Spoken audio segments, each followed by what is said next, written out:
Bismillahirrahmanirrahim. Assalamualaikum warahmatullahi wabarakatuh.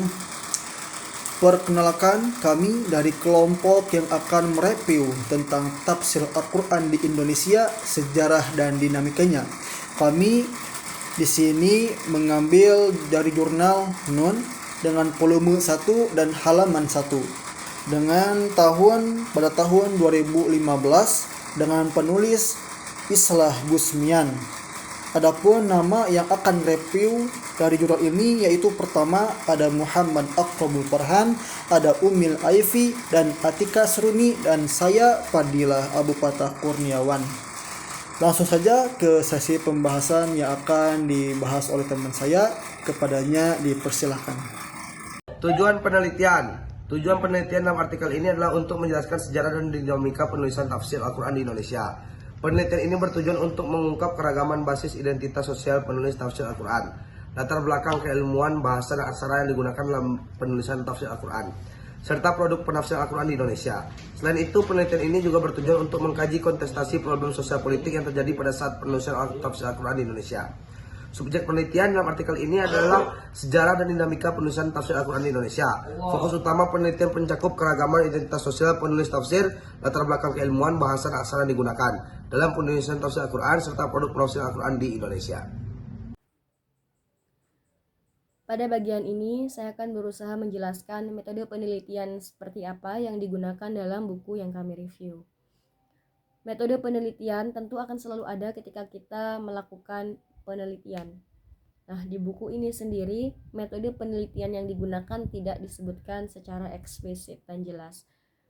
Namun, ketika kita melihat konteks artikelnya yang membahas tentang sejarah dan dinamika penulisan tafsir di Indonesia, kita bisa menyimpulkan bahwa metode yang digunakan adalah dengan metode kualitatif. Mengapa begitu? Karena metode kualitatif ini menganalisis sejarah, menganalisis konten, lalu juga studi literatur yang tujuannya adalah untuk memperoleh informasi tentang keragaman sosial penulis tafsir tersebut, latar belakang penulis tafsir tersebut, bahasa dan aksara yang digunakan dalam tafsir tersebut, dan produk penafsiran seperti apa yang ada di Indonesia. Nah, jadi berdasarkan review kami, penelitian kami, bahwa buku tersebut metode penelitiannya adalah kualitatif.